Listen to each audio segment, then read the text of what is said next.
Армысыздар достар, бүгінгі Найзадай подкаст бізде қазақ тілінде өтеді, өздеріңіз сұрағандай. Қонақта бізде, қонақ деп қонақ емес, Найза лигасының президенті Нұрбек Қарабала мырза, Сула наш боец. Бонжорно. Және біздің қонағымыз Жасұлан Next Fight.kz. Бұл Жасұланның бұл подкастқа келуін түсіндіре кетейік.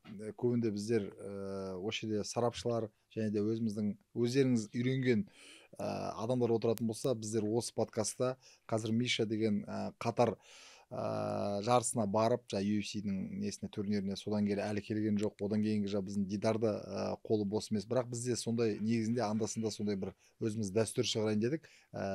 Жасұлан бұл спорттың тек қана жай көрермен емес, сарапшысы, өзінің каналы бар, қалай дедің? Next Fight бірдеме KZ .kz. оны жазда кетеріміз. Жалпы негізінде мен көріп жүрмін сен шығарып жүрген. Анда-санда менде де істеп қоясың, белгілеп қойып қоясың. Сол каналдың жүргізушісі, сондықтан каналың өсе берсін, ары қарай дамыта бер, бізге өзімізге жаңағы спорт саласында осындай жаңалықтар шығарып жүретін және де бізбен бірге сол жолда дамытатын адамдар көп болған жақсы. Сондықтан осы каналға да өздерінің назарларыңызды аударып байқап көріңіздер, жақсы сапалы контент шығады деп сеніміз бар. Ал енді UFC-ге қарай кірсейік, неге десеңіздер, осы аптада біздің Найза 78 кезекті ивентіміз балуан шолақта, бірақ UFC-ден кейін ол туралы толығырақ айтатын боламыз. Біздің Сула братанымыздың сұрақтары да аз емес. Сула, UFC туралы, Алена, сен жалпы қарадың ба? Қарадым. Арман Сарукянның мен Дэнмен Хукердің арасындағы жекпе-жекті былай ғана көрдім.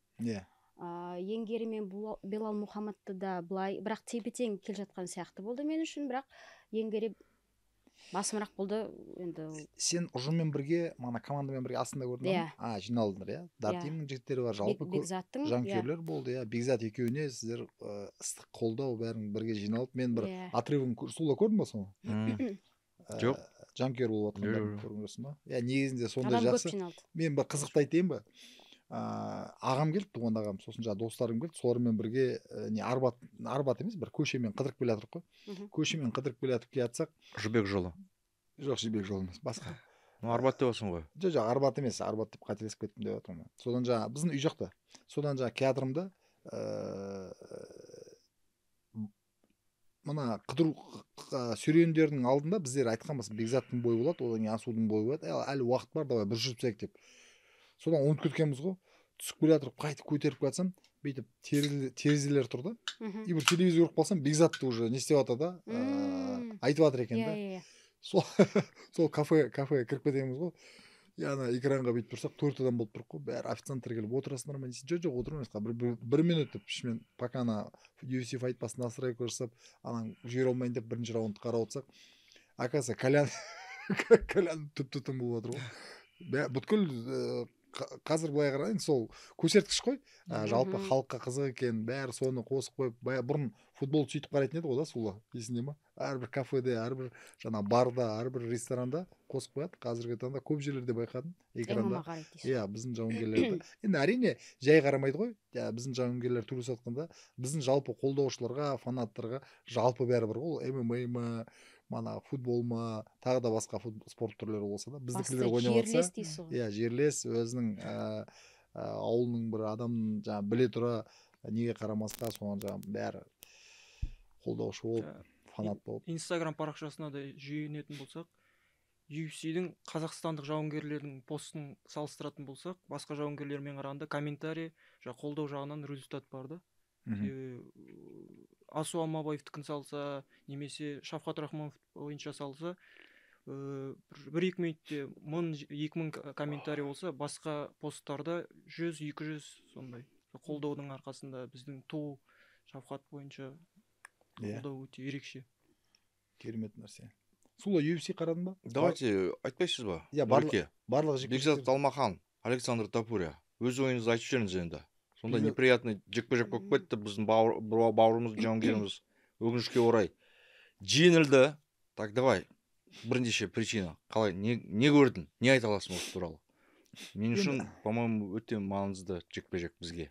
мен шын айтсам былай халықтың реакциясына және де өзім де посттар шығарып жүрдім ғой. Бекзаттың асуға қарағанда жекпе-жегін адамдар көптеу күтті да. Соның алдында да біраз болжамдар болды. Бекзат ұтады, асу білмеймін деген сияқты. Сондай бір пікір көрдім да. Бірақ дегенмен Бекзат ұтылса да 3 раунд бойы жекпе-жек көрсетті. Мен үшін жаман емес жекпе-жек болды. Бірақ дегенмен ана баланың мен түсінгенімше Тапурия деген бірінші рет төлесіп жатыр да. UFC-да екінші жекпе-жек. По-моему, 6 жекпе-жек, қазір уже получается 7-ші жекпе-жек. Бірақ өз-өзін октагонда ұстау, алға қарай жүру, қорғанысы, күресі, сезімі кәдімгідей бір сондай бір әсерін берген сияқты. Інісінің несі да, Тапурияның ағасы ғой ол деген. Бұл ағасы. Бір жұлдыз сияқты шықты да, былай қарасаң екінші жекпе-жек өте мықты дайындалған көрініп тұр. Психологиялық жағынан да, ментал жағынан да, басқа да нелерін қарасаң, кәдімгідей нагло алға шығып, ортаны алып кетіп, алдыңғы аяқты алға салып алып, тікелей жүріп баратыр. Негізінде Бекзат мен ойлаймын, негізінде бұл жерде енді тактика шығар, артқа жүріп күтіп алу да, контрпанч дейді ғой. Бекзаттың негізінде соққылары өте ауыр ғой, оның алдында жекпе-жек талайын көрдік та. Оның алдында 2 жекпе-жекте екеуін де құлатты қарсыластарын. Біреуін ұйықтатты, біреуін құлатты да, бірақ агрессивный боец дейді ғой соны. Бірақ бұл жекпе-жекті түсінбедім да, неге десең, мен ойлаймын ол жаңа қорқу тағы да басқа бірдеме емес, тек қана тактика болған сияқты сондай, жаңа ұстап аламыз деген да. Ол тактика жұмыс жасамай қалды деп ойлаймын. Солай ойлаймын да. Бірақ қарсыласы енді қалай айтсам болады, бір сәл жоғары болып көрінді да деңгейі. Бірақ шынымен олай емес негізінде. Неге десең, Бекзатты мен талай жекпе-жектерін көрдім ғой, оның деңгейі басқа негізінде. Дәл сондай болғанда емес. Қиындау, моральдық түрде қиындау болып қалды ма екен, тактикада контрпанч күтіп алып, күрестен бір не істеді ме екен, қорқытты ма екен, күреске өтіп кетеді. Бірақ аяққа өткенін көрдің ғой Бекзатқа. Ештеңе істей алмады. Алмады, аяққа өтті жаңағы. Ештеңе істей алмады. Тапурия тұрғыз жіберді Бекзат. Контратакасы жақсы болды. Бірақ енді жамбас кетті. Таза классика күресінен кеткен жамбас қой, енді кәдімгідей әдемі кетті да, ломовой жамбас деп айтамын екен, соған сөйтіп кетті. Енді солай менің пікірім. Бірақ басында жақсы келе жатыр еді ғой. Бірінші раундтың ортасына дейін жақсы келе жатыр еді, сосын бір соққы алып, кішкене. Кім? Бекзат. Жоқ, мен давлениені айтамын да. Бұл жерде UFC-дің жекпе-жегі көрінісі былай да. Егер асудың да жекпе-жегін қарасаңыздар, егер асу тегізе берсін, бірақ 3 раунд бойы артқа қашып төбелесетін болса, ол қиын шешімге кәдімгідей ойнайды да. UFC ең бірінші алға жүріп батқан адам қарайды да. Мен сөйтіп көрдім, алға қарай көп жүрген сияқты ана бала. Прессинг. Сол прессингке UFC мән береді. Өте үлкен мән береді. Прессингтен бөлек жаңа Бекзат енді қашып жүргендіктен де шаршап қалды деп ойлаймын. Бірақ жоқ, енді қашып жүрді, жаңа өзіне қарай тартып жүрді. Бірақ Бекзат аяқта көп қозғалды. Ол кәдімгідей былай жан-жаққа қозғалып, челнок дейді ғой. Негізінде ол жақсы нәрсе. Бірақ сен қарсыласынан қарағанда кішкене көп қимылдайсың, көптеу қимылдайсың, көптеу шаршайсың да. Және жекпе-жекті Бекзат жақсы бастады, соққыларды өтті, жаңағы левой боковой. Одан бөлек сол жаңағы жамбастан кейін бір соққы түсіп қалғаннан кейін өзін бір тактикалық тұрғыдан жоғалтып алғандай болды. Тапурияның соққылары өте бастады. Бекзатта уже раундтың басындағындай соққылар жіберген жоқ. Тек қана қашып, басылып шаршап қалды.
Друзья, наша команда создает уникальный контент в рамках нашего промоушена. У нас происходит здесь интервью, снимаются подкасты, монтируется много-много видеоконтента. И видя, как многие из вас, которые посмотрели это видео, являются не подписчиками нашими, мы, конечно, хотим попросить вас, подпишитесь. Для вас это 5 секунд времени, даже можно сказать секунда. Но для нашей команды это очень большая награда от вас. Так что не жалейте комментариев, лайков и подписок. Ждем вас.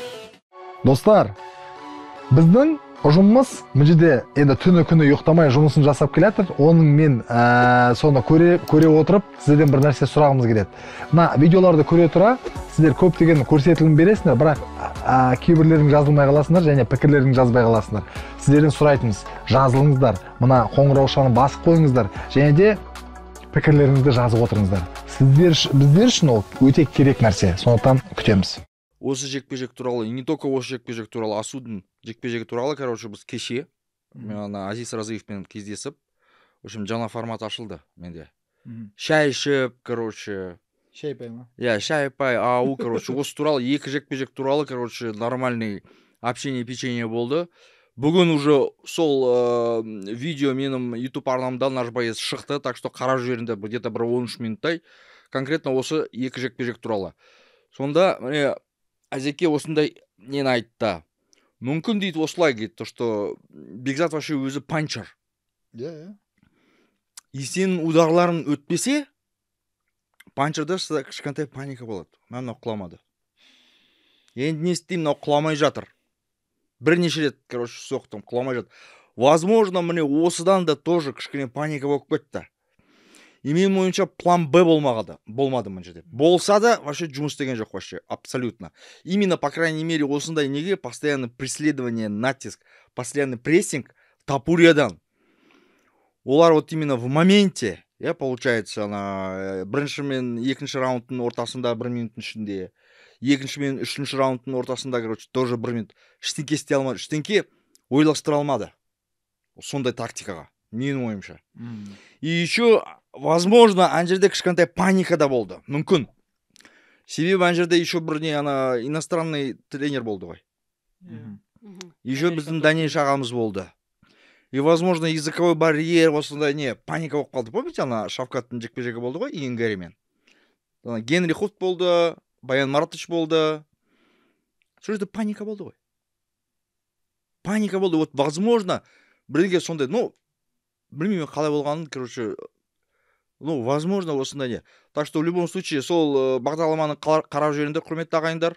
Мүмкін, в общем, сіздердің пікірлеріңізді күтеміз. Но, в принципе, Бекзат туралы айтсақ, жасы 28-де. Жас әлі дейсің. Әлі жас. Ничего страшного, менің ойымша. Я жеңілді. Главное, короче, қазір баса беру керек, қазір, в принципе, 30 жаста келгенде уже, в принципе, сол уақытта Қазақстанға UFC-дің белбеуін алып берсе, уже нормально. Мен вообще, олай айтса, бар біздің жауынгерлерден именно Бекзат Алмаханнан көріп тұрмын. Чемпион болатын. Бұл UFC-дегі нешінші, үшінші жекпе-жек, но ничего страшного. Именно потому, что сол Бекзаттың техникасы, вообще манера поведения өнері, вот именно такой панчерский, UFC-ға ұнайтын нәрсе. Үш жекпе-жекке шықты, соны екеуінде құлатты ғой. Екеуінде құлатты. Біреуін вообще конкретно ұйықтатты, Брэд Каттон. Еще может быть, хотя жоқ, ол туралы айтпай қояйын, мен қарап жіберіңдер, құрметті ағайындар. Айта бермедіңіз бе? Қарап жіберіңіз. Сіздікі шықты ғой уже, енді біздікі кешке бірақ шығады. Возможно, может быть, кішкене сасып қалды ана жақта или Тапурия тұр. Вот соны айтып отырмын. Екінші номер рейтингта. Кім біледі? Екеуін салыстырсаң, оппозициясы, секунданттың нелері, конечно, мощный болды. 15 жекпе-жек жасады, қарсыласы 7 жекпе-жек жасады. Бірақ неде, как будто анау бір 30 жекпе-жек жасап жүрген, тәжірибелі спортшы. Еще былай жүріп, былай қолын көрсетіп, ол мен ойлаймын, жаңа ағасының қасында көп жүріп, может быть інісінің қасында көп жүріп, жаңа спортшылардың арасында, о да бір ауру ғой, о да бір менталдық тұрғыдан. менталдық тұрда дамытады ғой. Ничего страшного, это қазір опыт қой, опыт. Енді әрине. уже түсінді, қалай нету керек, уже көрді, сезді, уже екінші рет ондай болмайды. Менің ойымша, Бекзат красавчик по-любому обнял родной. Әрине, не істесін дейміз ғой, жаңа қалпына келіп, енді келесі жекпе-жекте ол көрінеді деп ойлаймын. Сондай балдар болады, жаңа кейбірлерін анау кішкене бір ашуланып төбелеседі ғой, сондай жігіттер болады ғой, неге шығып жаңағы Омар Нұрмагомедовпен қалай төбелесті былай қарасаң, Вообще. Ешкім сенген жоқ. Не, вообще абсолютно сенген жоқ. Мен еще кімге Данишқа звондап, немене істеп жатсыңдар? Оны еще ұрысып, короче, қайда нормально қазір топить етеміз деп. Алтыда беріп тастады былай. Вообще нереально. Кім қуатты осылай Омарды? Кім қуатты? Ешкім қуата алмады. Негізі енді 3 раунд бойынша сонымен жекпе-жек төбелес болды ғой. 3 раунд бойынша. Омар Нұрмагомедовтен қорықпайды, психологический прессингті сезбей. Ал мына жерде неге сезініп тұрмын? Бұл жерде мынандай мынандай нәрсе болуы мүмкін да. Жауапкершілік деген бар да. Омар Нұрмагомедовпен қойған кезде саған ешкім сеніп тұрған жоқ. И сен еркін жұмыс жасай аласың. Ашық жұмыс. Ұтылмаймын. Главное, UFC-ға кірдім, болды. Мен алдына бері Сулаға да қайта айтып жүрген нәрсем, бұл жерде өте жоқ, енді сол ғой, мен саған айтқан нәрсе. Бір рет айтқан жоқсың сондай. Психология өте қатты рөл ойнайды. Психология өте қатты рөл ойнайды. Сәл бала деген, мана біздер дайын емес, бірдеме деп айтып қаламыз ғой, ол дайын болуы мүмкін. Ол кәдімгідей жаңағы дұрыс дайындалған жоқ деп айтып қалып отырық қой, бірақ дұрыс дайындалуы да мүмкін. Бәрі кәдімгі 100%-да энергиясы бәрі де толып тұруы мүмкін. Бірақ анау шешінетін бөлмеге кіріп, жекпе-жегіне дайындалып жатқан кезінде созылып, бұл жерде бір күмән пайда болса басында, кішкене сәл мынандай, сол кезде анау жаңа ойнап кетеді сол роль. Өзіңнің жасайын деген нәрсеңді жасай алмай қаласың. Тактика бойынша. Мана Маделена мен Ислам сияқты ғой. Маделена бір әңгіме айтты, Ислам бір әңгіме айтты, былай қарасаң, и как будто төбелес болғаннан кейін жаңа Суланың өзі де айтып отыр ғой, как будто дайын емес та ана бала. Ештеңеге дайын емес сияқты да. Ол солай болады. Соңғы кезде, егер баяғыда біздер UFC-де қарап жүрген уақыт болған кезде, бізде андай болатын да, андай көрмейсің, біреу артқа сегініп бара жатыр, кәдімгідей көз, мана ортада сүйекке сүйек тигізіп, бір мана сүйектің сынып жатқан дауыстарын естіп тұрасың ғой, допустим, қазіргі кездерде байқайсың ғой, енді қашып жүреді, уже жауынгерлер басқа болып кеткен, ойланып жүреді деген сияқты. И қазіргі таңда бір психологиялық жоғары подъемда бір-бірін жауынгерлердің екеуінің тұрғанын көру қиын. Неге десең, сондай болып қалды, жаңағы настрой жоғалып кетеді, мана басына күмән кіріп кетеді, сондай. Менің ойымша да, енді жеке өз пікірім ғой. Мен өзім енді қалай айтсам болады, бұл бұрын төреші күні біздер енді жаңа кәсіп қойда емес, әуесқойда төреші жүрген кезде созылып жүргенде ол басқа кіретін нәрсе ғой. Жекпе-жектің алдында. Или сен кәдімгідей мен айрам, жыртам, бетем, сөйтем деп шығасың, или сен басыңа күмән келеді. Күмән келгеннен кейін ол жерде уже төбелесу қиын. Сондай нәрсе болып қалуы мүмкін. Ол нәрсе жаман нәрсе емес, ол нәрсе жақсы нәрсе емес, бірақ ол нәрсені өту керек адам деген да. Ондай ойлау сезімнен адам өту керек. Неге десеңіздер, болашақта үлкен жекпе-жектер келген кезде мүмкін жаңа Сулы айтып отыр ғой, белбеуге таласқан кезде, мүмкін белбеудің алдындағы жекпе-жекке претендентский деп айтады ғой, сондай жекпе-жекке таласқан кезде сондай салқын қандық, сондай профессионалдық ойлау қабілет керек болады да.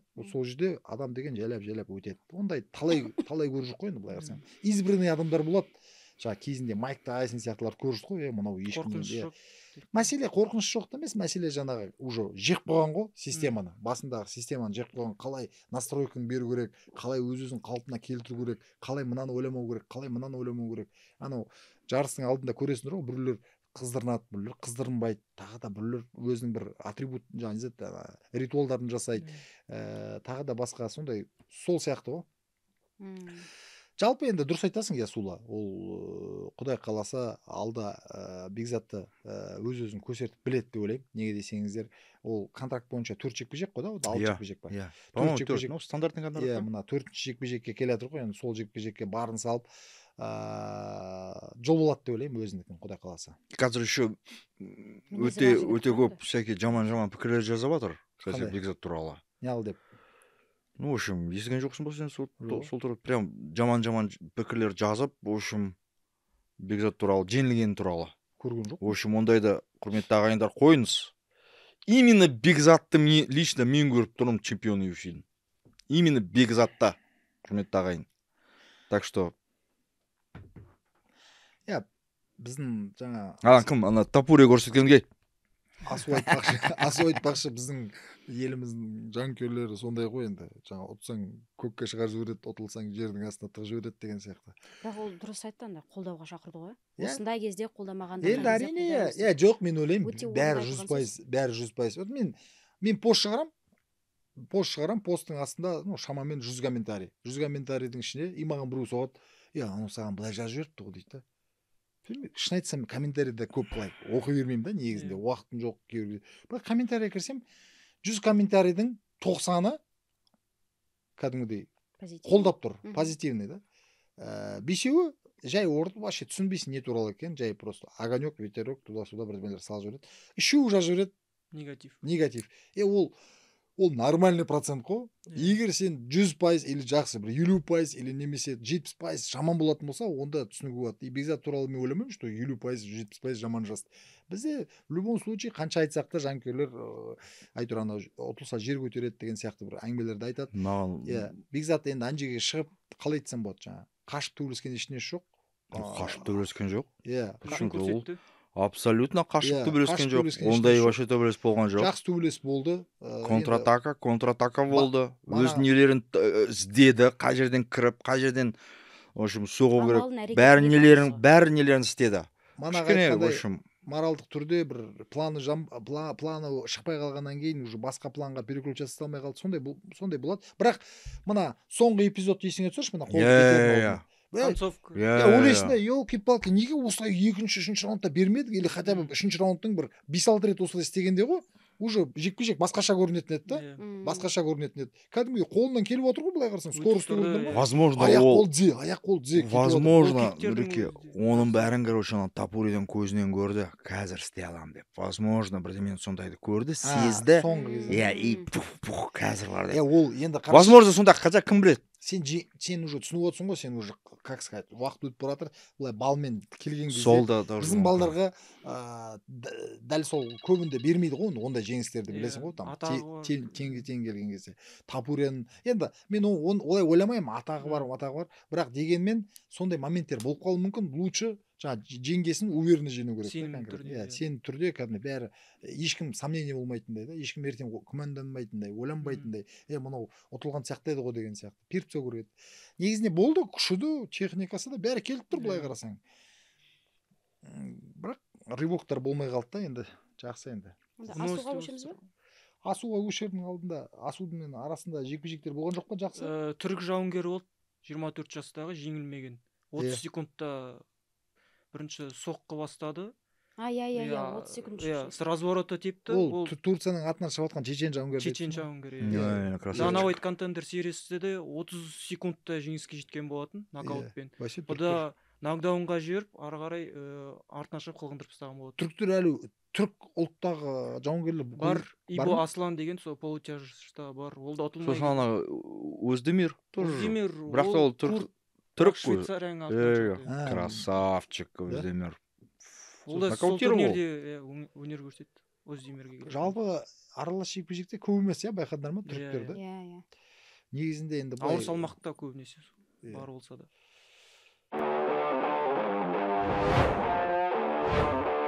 Дарлин. Будь чемпионом в бизнесе. Доверь рутину Дарлин. Асу Омарбаев, Алекс Перес. Асуға давай. Сонда. Киочи Харигучи. Тагирмен. Красавчик Киоджи. Тагирді көрмей қалдым мен. Бытчытын шығарды. Толықтай. Бытчытын шығарды. Харигучидің просто бытчытын шығарды. Кішкентай бір видео көрдім да. Тагирдің бойы, ана Жапон жауынгерінің бойы деген, совсем кішкентай. Бір шанста қалдырған жоқ вообще. Бытчытын шығарды вообще. Райзеннің чемпион дейді ғой. Ол жауынгерлерді жеңген болатын. Манель Капені жеңді. Со жаңа Киоджи Харигучи. қой. UFC-де шыққан ол, Димитриуспен шыққан ол. Жоқ, Харигучи деген жақында ғана тек мына бірінші жекпе-жегі дейді ғой. Жоқ, бірінші өнер көрсетті. Рекорды 7-1 неде, UFC-де. Содан кейін контракт созбай кетіп қалған болатын. Осы 9 жылдан кейін оралып, ол Беллатордың чемпионы болды, Райзенның чемпионы болды. Серхио Петис, Манель Капы, қазіргі жаңағы Кай Асанкура дейді, соның барлығын жеңген болатын ол. Осыдан келіп, жаңағы Пантожамен бір залда дайындалады, бірақ вызов тастап тұр соның өзін. Пантожаға ма? Иә, мен сені жеңемін деп. Амбицияларын көрдің ғой енді. Мықты.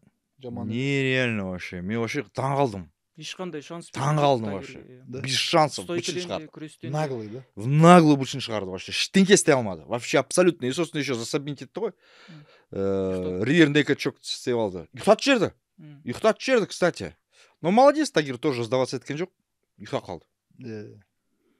Жесть. Тагир манағы көбінде залында жүрген қалай айтсам болады, жауынгерлер Хабибтердің залында көп такой қатты жаттығу жасамайтын жігіттердің бірі сияқты ғой.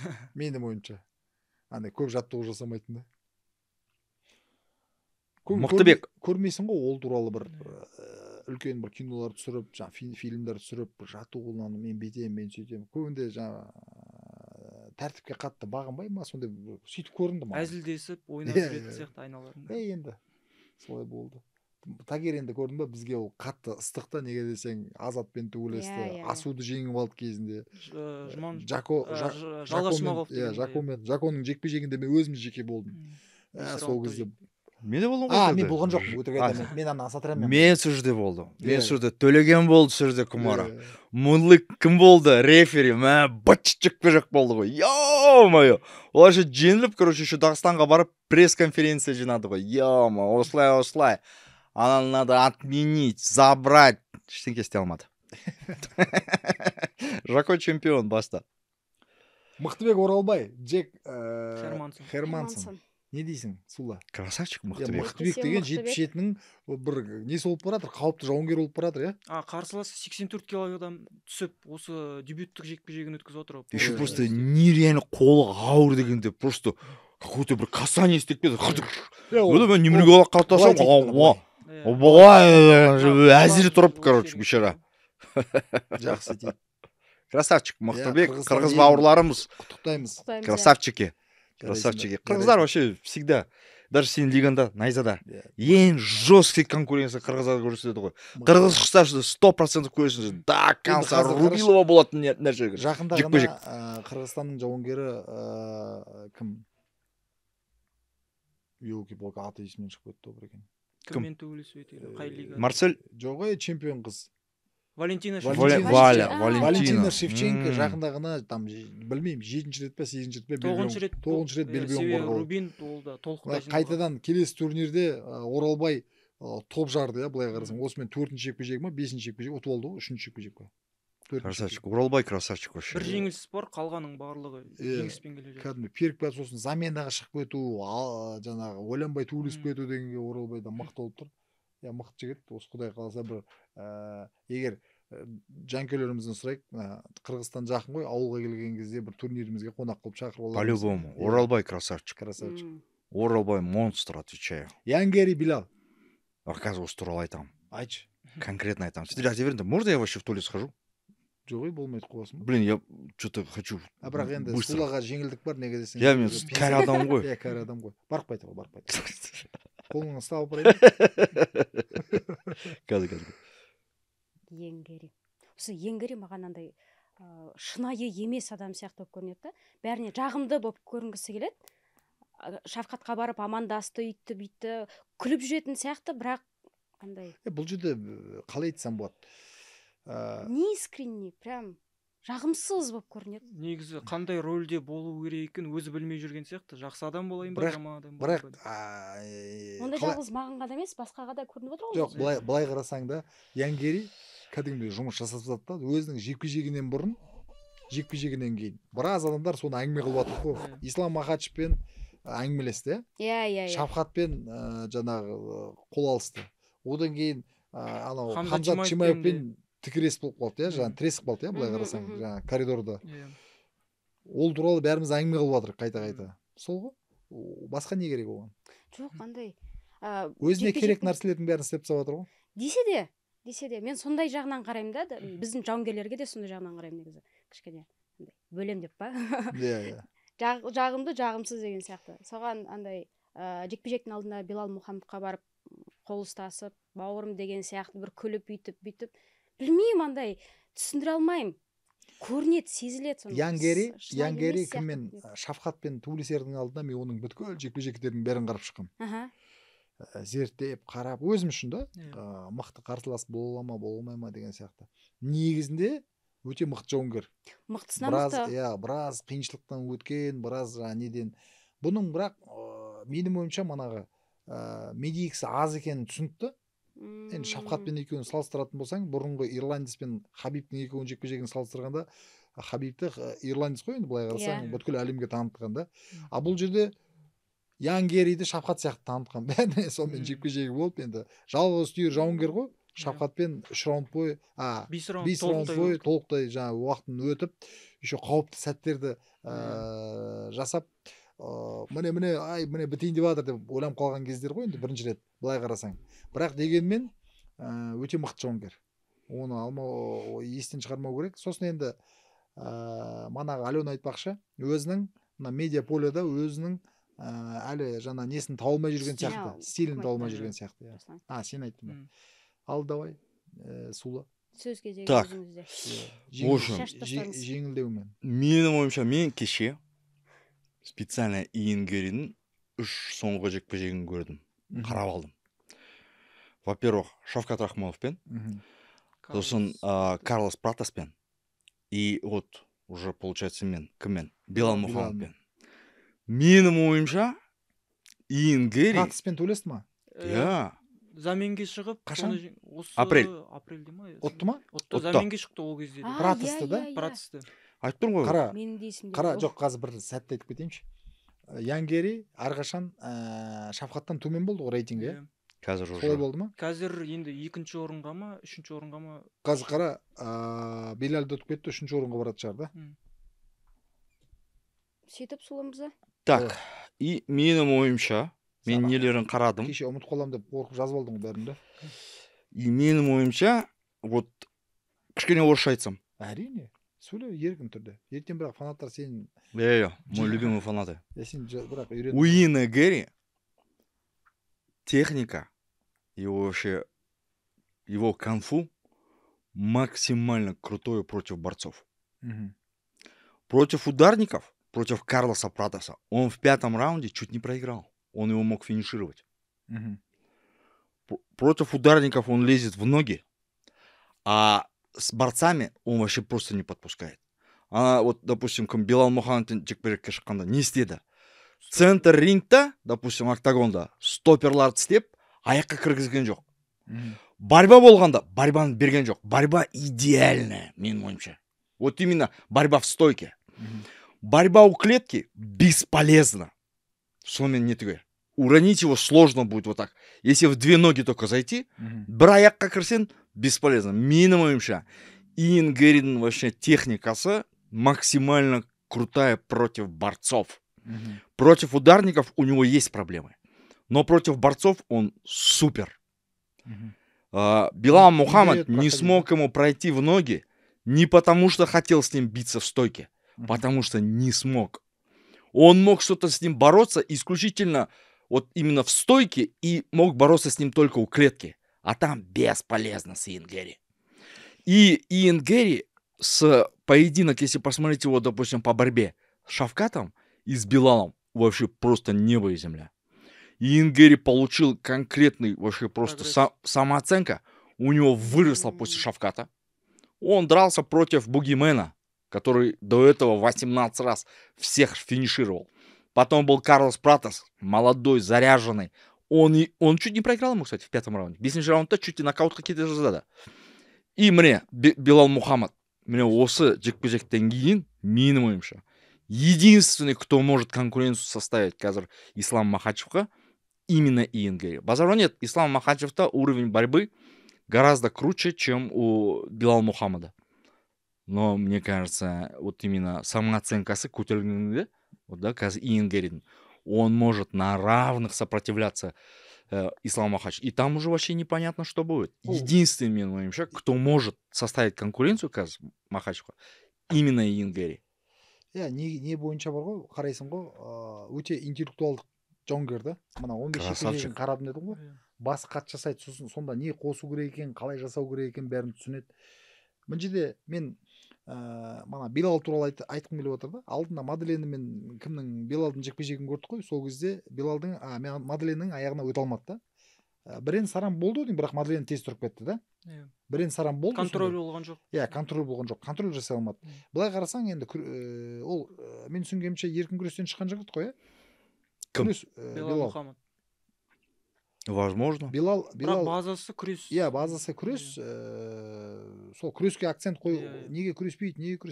Мына кейбір жауынгерлерде сондай мәселе болады. Манағы күрестен шыға тұра қолмен үйренеді да, анау естеріңізде ме анау кім? Жоқ, енді ярый жаңа күрескіш кім? Йоэл Ромеро. Бір кездері аяққа кірмей таза қолмен тайбокспен жасап кетті ғой, былай қарасаң. Сонда мына күрестен шыққан балдарда кейбір кездерде сондай болады.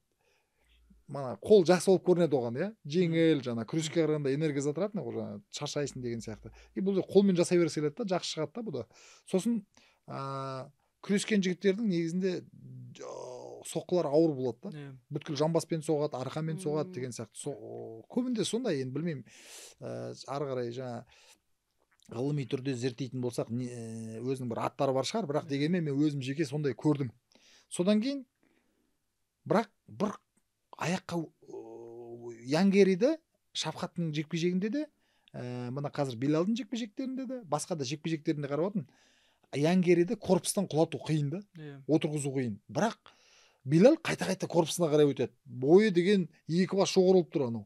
Қалай сен корпустан тартып жатқызайын деп жатсың, түсінбеймін да анау. Аяғын бермеді просто. Жоқ, аяғын берді ғой. Аяғын бергеннен кейін ол өзі жоғарыға, жоқ, өзі клетканың қасына келген кезде аяқтан жоғарыға көтеріп кетіп тұр да өзі. Енді әрине тартып жатыр ғой, бірақ дегенмен сен аяқты алғаннан кейін аяқтан отырғызу әдісін жасау керек еді да. Уже корпустан сен құлата алмайсың. Анау деген енді өзің ойлашы, міне былай тұрсың ғой, міне былай. Мына жерден белден құлату енді бір танк болу керексің да, или анау күресе алмайтын бала болу керек. Иэн Гэриді былай қарасаң енді еркін күресте күреспесе де грэпплингі өте мықты. Базовый дзюдоист қой. Партері өте мықты. Партер оны Шафқатпен де көрдік, партерін басқа жігіттермен де көрдік. Белал вообще осы жекпе-жекке дайындалғанда 100% беремін сіздерге. Шафқатпен жекпе-жегін қарады, көрді, қай жерден қалай нету керек екен. Просто істей алмады. Өйткені Иэн Гэри уже осы жекпе-жекте уже ондай болған жоқ. Уже деңгейі конкретно өсті. Шафқаттың жекпе-жегіне қарағанда конкретно өсті деңгей. И главное, самооценкасы өсті. Уверенности конкретно. Шафқатпен шыққанда қандай болды? Вообще уже непонятно, уже точно. Тебе засабмитит деген. Уже әңгіме қанша шықты? Уже 100% уже сен ештеңке істей алмайсың. Өзі күліп вообще абсолютно не трэш-токі болған жоқ. Былай қарағанда Белалмен еткенде. Так что жақсы. Именно поэтому все так произошло. Суворов, да? Суворов. Не, суровый. Содан жаңа нелерді көріп комеди клабтағын салып отыр ғой. Эдуард Суровый. Эдуард Базров. Және Иэн Гэри қазіргі таңда Чарльз Оливейрамен бір командада дайындалып жүр ғой. Чарльз Оливейра? Бұрынғы чемпион. Мықты. Ұзын жігіттердің бірі ғой да, олар Шафқаттан ұзын бойы. Шафқаттан, сәл ұзын. Ең ұзын 28 жаста. 100%, 100% беремін осы жігіт UFC-дің чемпионы болады. Жақын арада. И не просто, возможно, легенда болып кетеді. 28 жаста.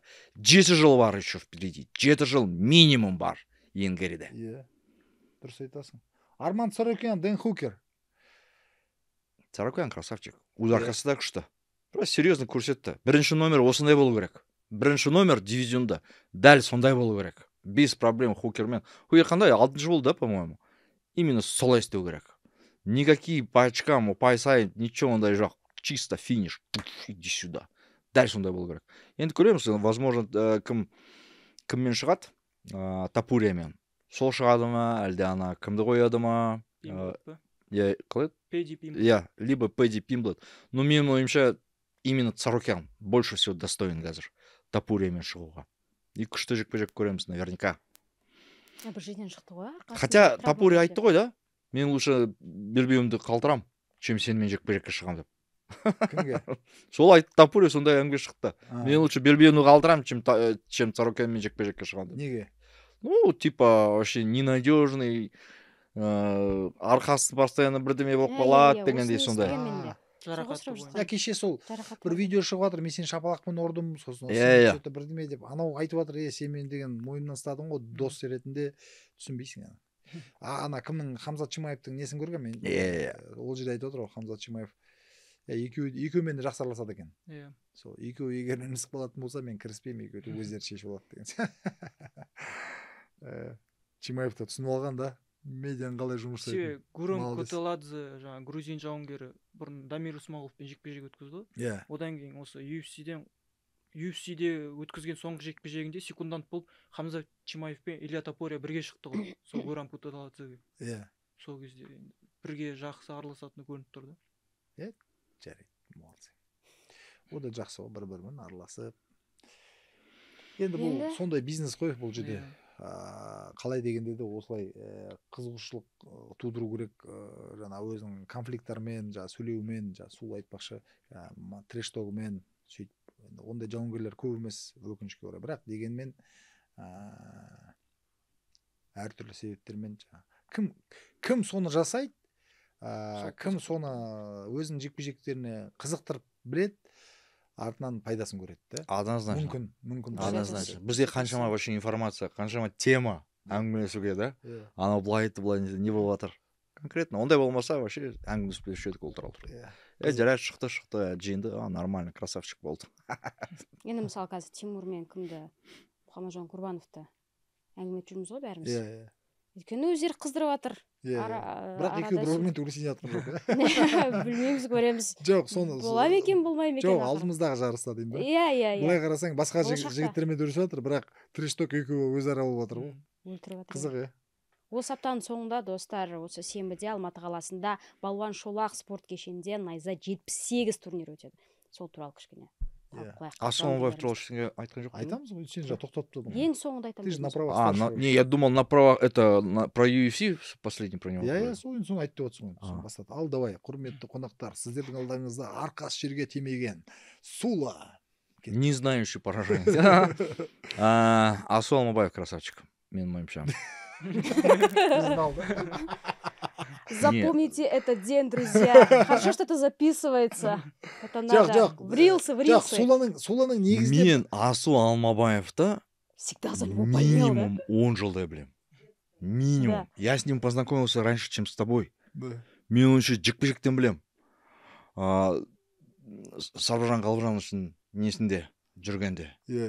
Олар еще Алашбайдың 8-касында неткенде. Молодец, Асу. Молодец. Жасады ғой. Шынымен, шын айтсам бар ғой. Жеңіліп тұрып жеңді. Қалай айтсам болады? Не болады ғой? Уровень деген болады ғой, уровеньді көсіп жатты. Шықты да, аяқпен алған кезде ғой, мен машинада қарап отырмын. Мен негізінен сіздерге үлгерем бе деп едім ғой, келуге. Содан уже үлгермейтін түсіндім да, машинаның ішіне қосып қойып бүйтіп қарап отырмын ғой. Кік жауып тастаған кезде, ай дедім. Қалай мінген түсінбей қалдық? Ол оглушение болды. 2 секунд. Уверенность болды. Уверенность. Ең самый главный уверенность болды осы жерде. Қазыбектер айтқан, жаңағы салмақ несі қу жақсы өтті деп, восстановлениесі жақсы болды деп, формасы прям жақсы болып тұрды деді. Жалпы ол тек қана Асуға емес, тек қана оның командасында емес, Бекзат ұтылып қалғаннан кейін бір қызық жеңген қалады. Енді действительно бәрі күтіп отыр ғой. Асудың жеңген негізінде бүткіл елге не болып кетті ғой, сыйлық болып кетті ғой. Жақсы болды. Керемет. Сөйтіп жақсы, енді бәрі емес, бір анда-санда біреулер ұтылуы мүмкін деген сияқты, бірақ арасынан біреу от тұрса, әйтеуір сөйлесіп жатқан карттың ішінен. Кішкене вот менің ойымша, знаешь, вот кішкене вот прям түрту керек сондай жігіттерді. Түртіп жүр керек. Прям конкретно осылай түртпесең, спокойно, на расслабоне болып жүреді, короче, непонятно жекпе-жектерді көрсетіп. Отвечаю. Өзінің действительно жұмысын бағалап білетіндер бар, бағалап білмейтіндер бар. Бірақ Сула біраз еңбек жасап жатыр да сол бағыт. Вот именно түртпесең, айтпасаң, мынау не болды вообще, мынау ұят қой, қалай, не мынау. Вот солай нетпесең, прям конкретно вот прям ашуланып жүрмесе солар. Саған ба? иә маған или вообще плевать, короче, ашуланып жатыр маған, ашулантқан жоқ па, но вот именно как будто вот сондай вот, менің ойымша, как будто вот түртпесең, айтпасаң, не болып қалды, немене көрсетіп жатсың? Қысқасы Көрсетпейді. бұл жеңіске септігіңізді тигіздім дейсіз ғой. Любой Қазақстан жауынгерлерінің жеңісіне только исключительно менің влиянием бар. Любойына қараңызшы. Самооценканы қайдан алдыңыз? По-любому осылай. Барахолкадан. Барахолка деген мен білмейміз ғой енді. Только қандай әдеміға барамыз. Грамотно. Красавчик. Жалпы UFC ұнады. Әйтеуір кімге соқып қалсам да бәрі. Вообще Fight Nights прям круче любого номерного турнира болып кетті ғой. Вообще, но давайте Асу туралы тағы да кішкене әңгімелесейікші. Неужели все? Жоқ, мен сөзсем. Екі раунд бойынша, ну, бірінші раундта, может быть, где-то, окей, тең болды. Менің ойымша бірінші раундты Асу алған сияқты. Асу алғандай болды. Мен ойладым солай. Ал екінші раунд Чистаган жеңілді ғой. Иә, енді екінші раундта жоқ, ана соңғы бросок болмаса, онда Чистаган болатын еді. Ал енді соңғы бросоктан кейін уже кішкене смазал да поединок, түсіндің ба?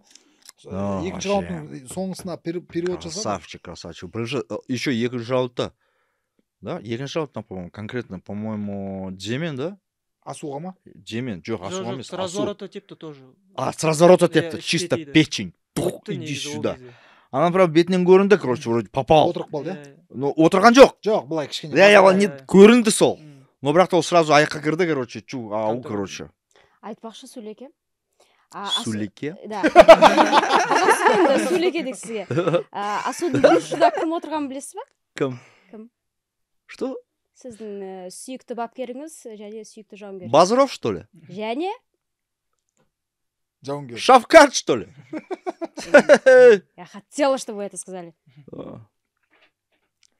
Да? Асудың жекпе-жегі туралы ары қарай не айтамыз енді? Алтта мойын. Енді міне қараңыз, Асу, да, ана Николаумен нереально күшті жекпе-жек көрсеткеннен кейін не болды? Асуға конкретный мүмкіндік берді Стивен Эрцикпен жекпе-жекке шығуға. И содан кейін, возможно, уже Пантожамен, да? И уже деп, короче, Маналька болды. Мне кажется, енді міне осы жекпе-жектен кейін тағы да осындай мүмкіндік береді Асуға. Претитульный, иә? Претитульный, а возможно даже титульный. Иә, мен де ойлаймын. Себебі күшті, реальный күшті, тартысты, прям на характере жекпе-жекті көрсетті. И вообще осындай жекпе-жекті көрсету керек. И, конечно, UFC-дің бостары көреді.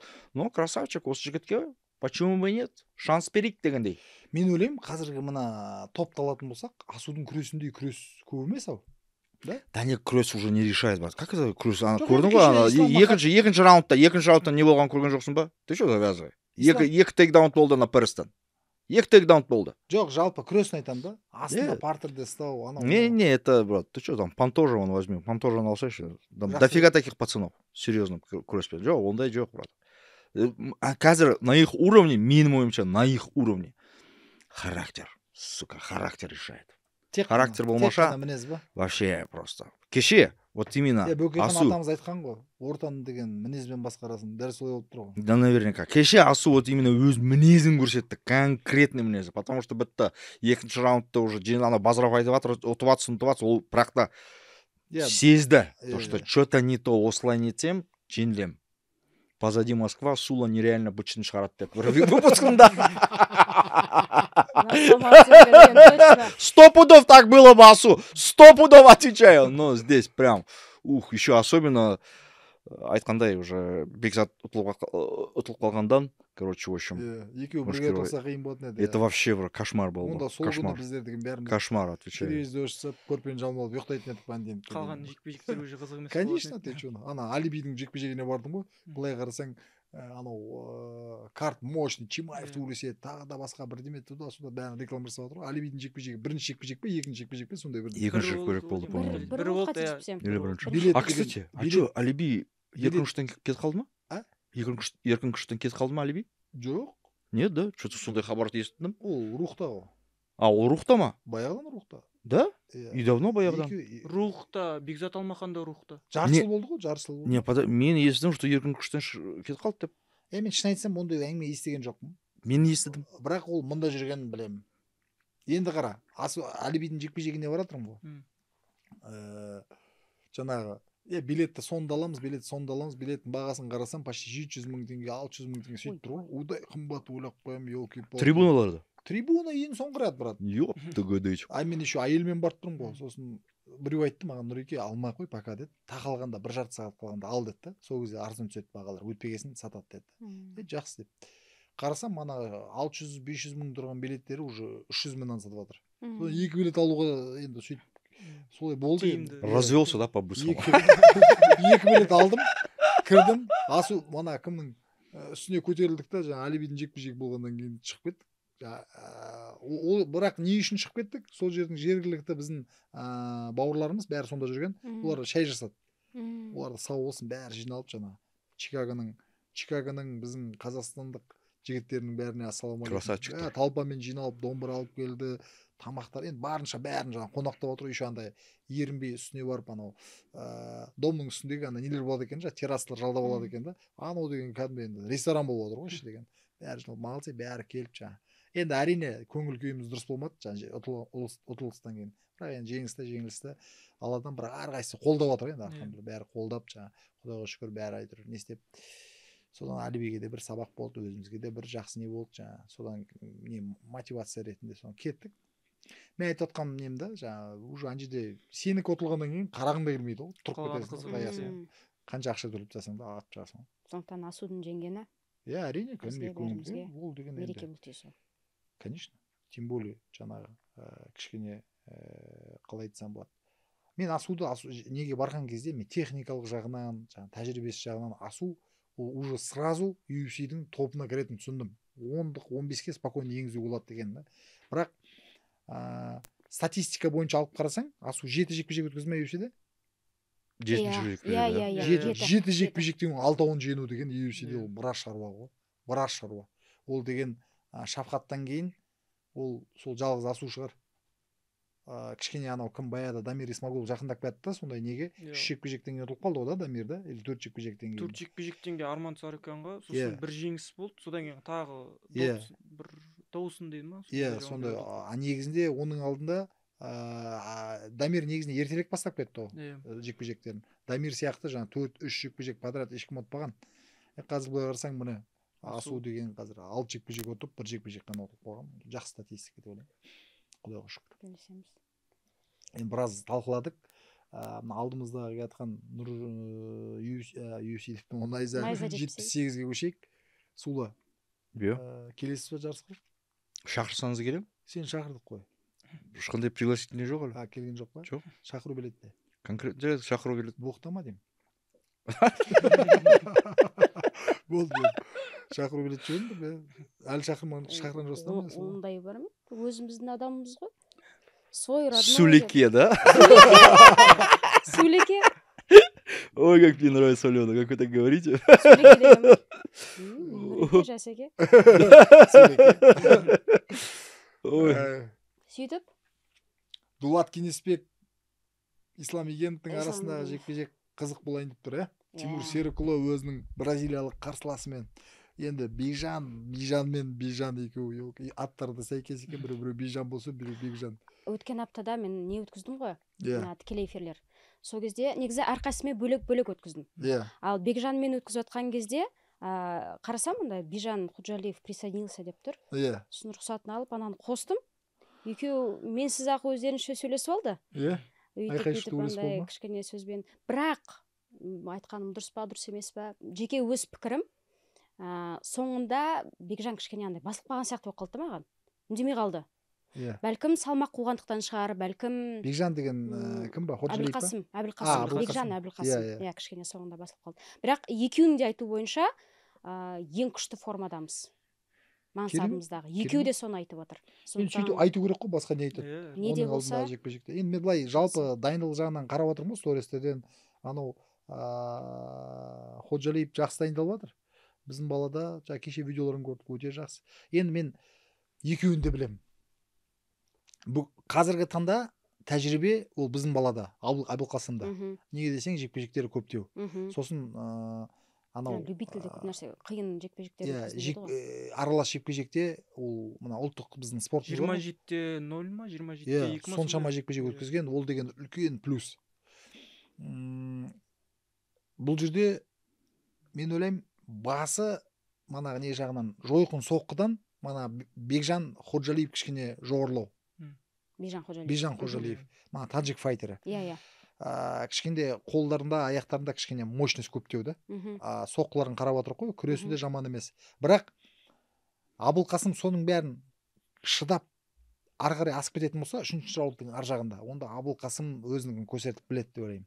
Абылқасым да жақсы төйлеседі, ол қашпайды, ол көп жекпе-жектерін көрдік қой. Бірақ мынада кішкене не көптеу сияқты. Қалай айтсам болады, күш көптеу сияқты да, физикалық тұрғыда. Қара күш ма? Иә, жоқ, кімде? Таджик файтерда кішкене бір сондай мықты бір табиғи күші бар сияқты да. Бірақ оны өтіп білетін болса, жаңа Абылқасым ол кезде ары қарай өзінікін жасап тастайды.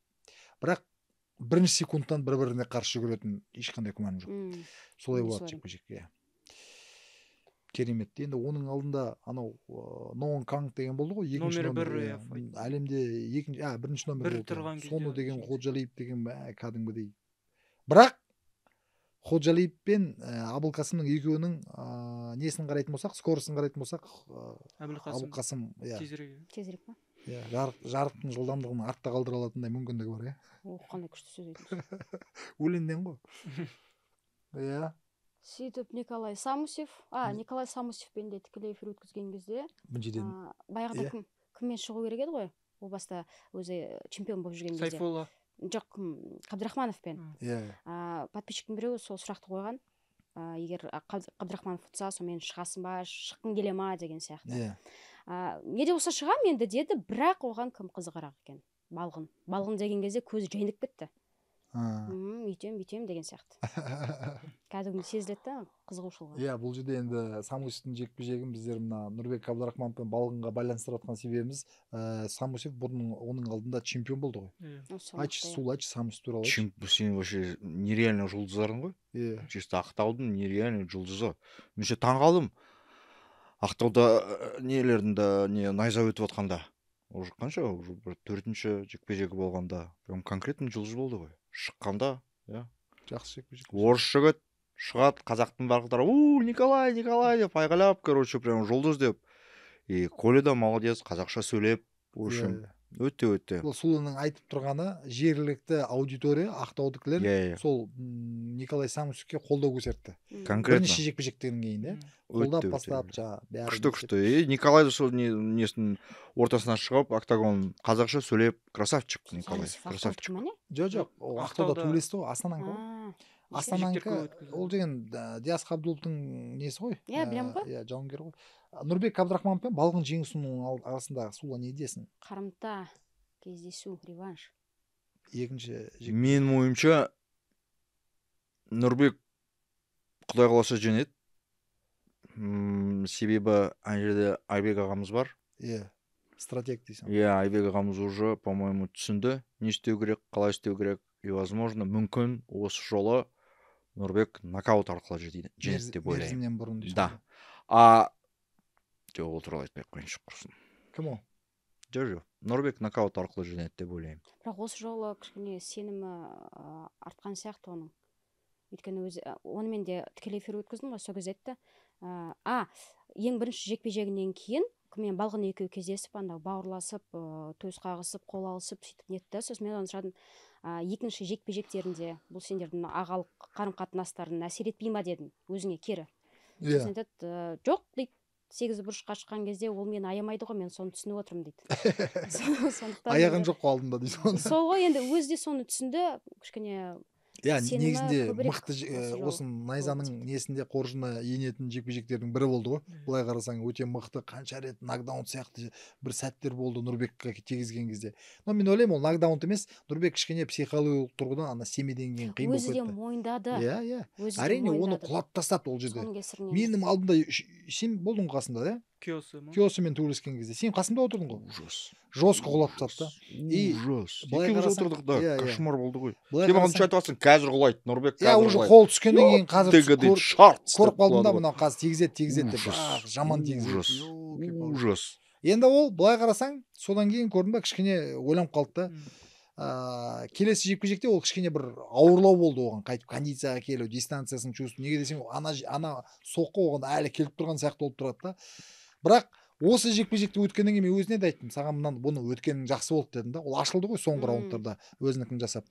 Сен осы жекпе-жектен кейін уже басқаша төрлесуге толықтай мүмкіндігің бар. Неге десең, психологиялық тұрғыда сен ол соққы тиеді, ол аяғы бітіп кетеді да. На самом деле оған қатты тиіп жатқан жоқ, ол анау сигнал беріп жатыр да, баяғы нокаут да. Сондай болып қалмай ма дейтін қорқыныш. Иә, сондай сияқты. Жоқ, нормально тұр. Артынан өзіне сеніп білгеннен кейін жақсы, әдемі жекпе-жек көрсетті ғой. Сен анау Дулат Кеңесбек пен Ислам Игенді танисың ба, Сула? Екеуін де танимын. Иә. Екеуі де нереально достарым ғой, мен конкретно достарым. Панчерлар ғой. Жестиктер. Но бірақ та Игенов екі жекпе-жегін да ұтылды, иә. Дулат екі жекпе-жек жеңді бізде. Жеңді, да. Жақсы, или үш па? Жоқ, екеу. Бірге бір болып келді. Аха, Бұл кеше жақында ғана келді, бойы деген былай екен ғой, 2 метр. Жас жігіттер. Екеуі де жас жігіт. Ана, получается, Дулат кіммен дайындалады? Кім оны дайындайды? Адил Боранбаев. Иә. В общем, иә, сол жақта, сол бандада, короче, дайындалады. Ислам, ол, по-моему, Жезқазған қаласының. Жезқазған қаласының. Бірақ қазір Арлан ММА-да. Иә. Екеуі де жарасқан келеді ме сонда? Көз тояды жігіттер. Иә, келу керек. О, все, жарасқан келеді. Арлан ММА. Уже Арлан ММА.